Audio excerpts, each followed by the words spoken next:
नमस्कार दोस्तों, state exam में मैं मुकेश कुमार आप सभी दोस्तों का स्वागत करता हूं। चलिए दोस्त, जैसे कि आपको पता है कि 1200 का सीरीज चल रहा है। लुसेंट जो क्वेश्चन दिया गया है लुसेंट में वो लमसम 1200 से ऊपर ही है, लेकिन 1200 का सीरीज चला रहे हैं। देखिए अभी भौतिक विज्ञान चल रहा है, उसके बाद आपको बायोलॉजी चलेगा, उसके बाद केमिस्ट्री चलेगा, ठीक है।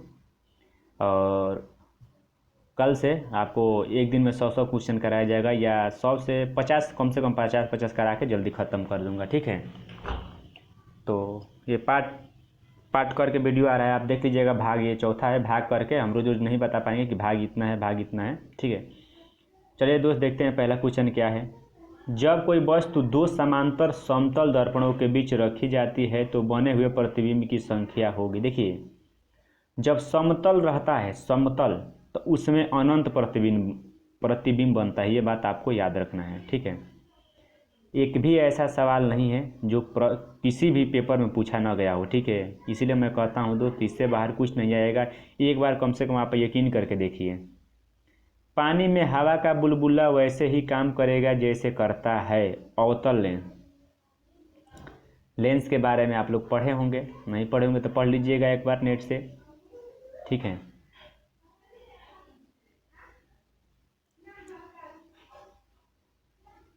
धूप के चश्मे की क्षमता होती है,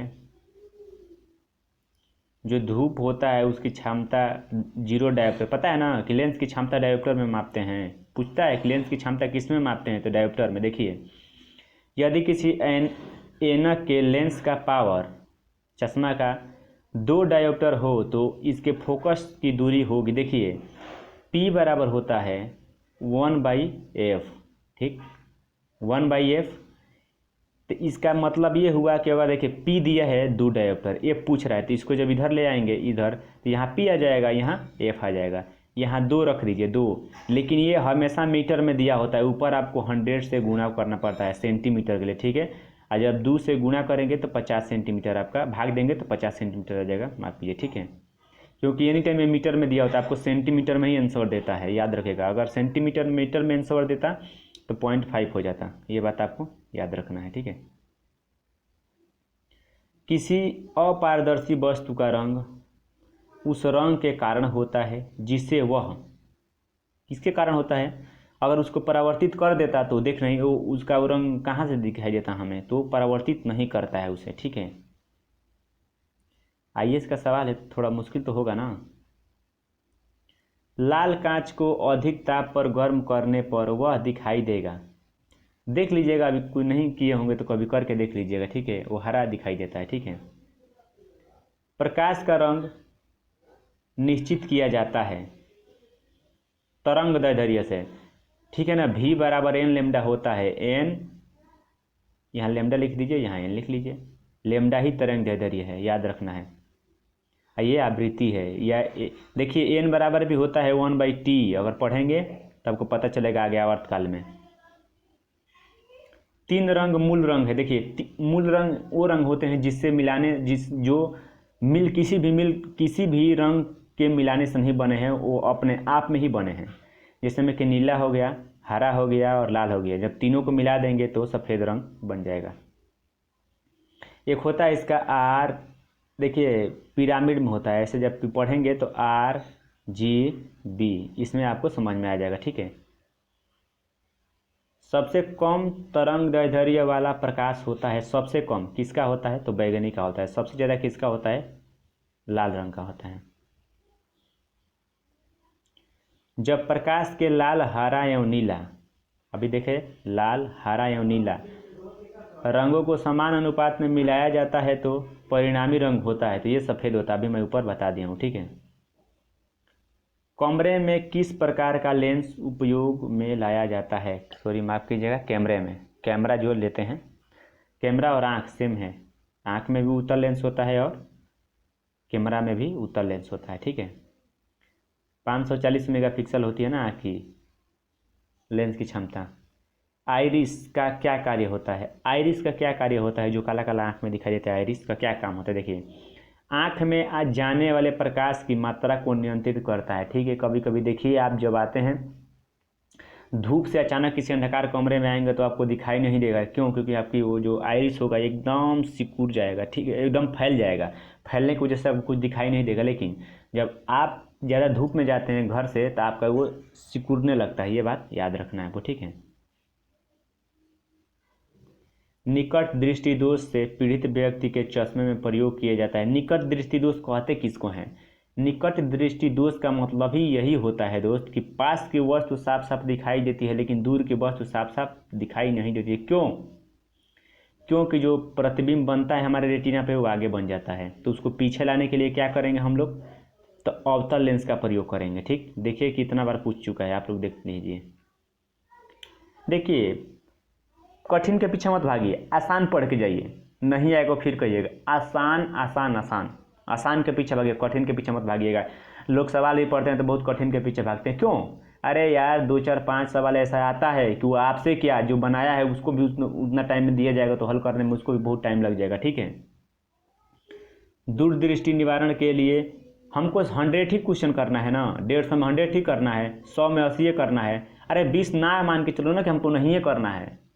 काहे लिए टॉप करने के चक्कर में पड़े हो भाई? टॉप करने में चक्कर में करते करते पूरा टॉप हो जाएंगे आप। दूरदृष्टि दोष निवारण के लिए काम में लेते हैं। देखिए, निकट के लिए अवतल लेंस तो दूर के लिए उत्तल लेंस। दूरदृष्टि में दूर की वस्तु साफ साफ दिखाई देती है, मतलब रेटिना के पीछे प्रतिबिंब बन जाता है। ठीक है।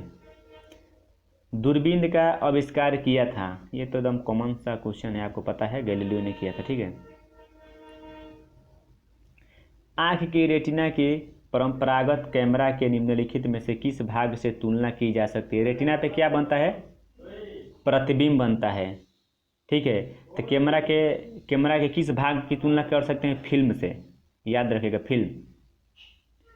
किसी आवेशित चालक का संपूर्ण आवेश उसके आंतरिक पृष्ठ पर रहता है, बाहरी पृष्ठ पर रहता है। ऑप्शन नंबर इसका बी हो जाएगा, क्योंकि देखिए किसी भी आवेशित चालक का संपूर्ण आवेश जो होगा वो इसके किनारे पे होता है, बीच में नहीं होता है, याद रखिएगा।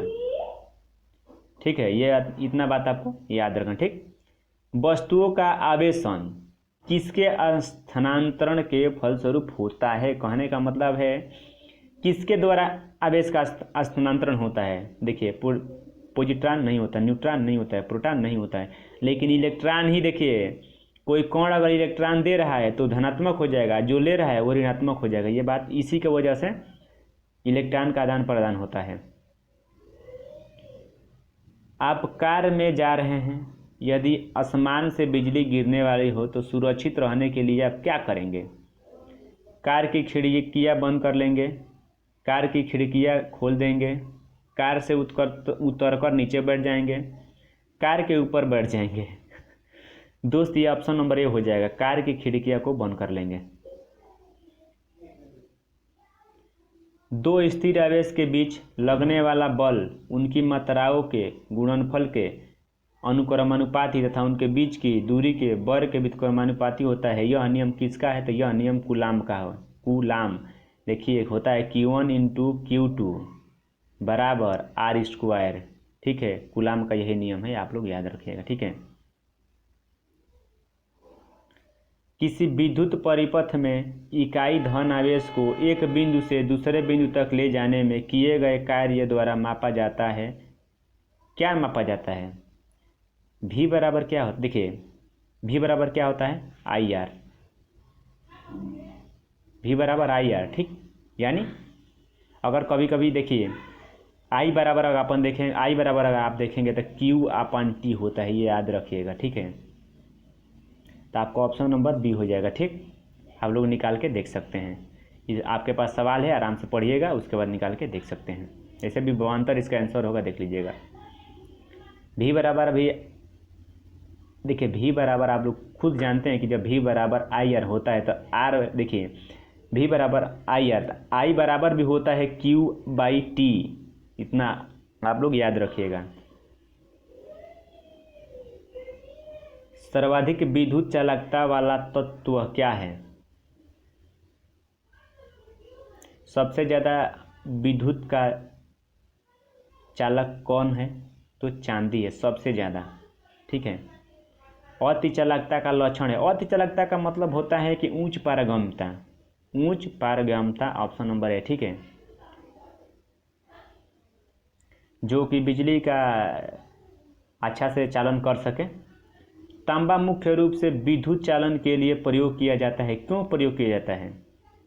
ऑप्शन 1 देख लीजिए, इसका गलनांक अधिक होता है, यह सस्ता होता है, यह बहुत टिकाऊ होता है, इसकी विद्युत प्रतिरोधकता निम्न होती है। देखिए जो इसका प्रतिरोधक, देखिए जिस तार का प्रतिरोधक क्षमता ज़्यादा होगा, ठीक है, उसमें बिजली ज़्यादा नुकसान होगा, ठीक है, जिसका कम होगा उसमें बिजली कम नुकसान होगा। इसीलिए हम लोग कॉपर का तार यूज करते हैं, ठीक है। देखिए अगर लंबाई बढ़ जाएगी तो आर भी बढ़ जाएगा, ये बात आपको याद रखना है, ठीक है,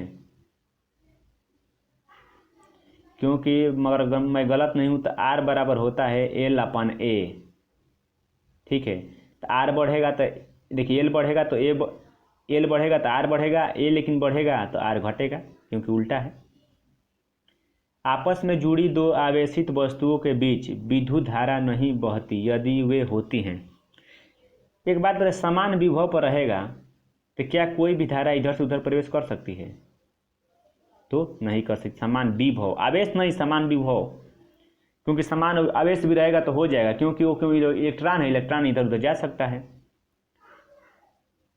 देखिए प्रत्यावर्ती धारा एसी को दिष्ट धारा डीसी में परिवर्तित करने वाला युक्ति को कहते हैं। देखिए इसको आंसर हमको पता है, क्योंकि आज का आखिरी सवाल है, ये आप लोग एकदम अच्छे सोच के बताइए मुझे, ठीक है। इसको रेक्टिफायर कहते हैं, ना ट्रांसफार्मर कहते हैं, ना ट्रांसमीटर कहते हैं, ना इन्वर्टर कहते हैं, इसको रेक्टिफायर कहते हैं, ठीक है। ये बात आपको याद रखना है। चलिए दोस्त, आज के लिए इतना ही। वीडियो को थोड़ा शेयर करते रहिए दोस्त, थोड़ा सपोर्ट करते रहिए, और व्हाट्सएप फेसबुक पर शेयर करते रहिएगा दोस्त, ठीक है। चलिए दोस्त, वीडियो को देखने के लिए धन्यवाद आप सभी दोस्तों को, बाय।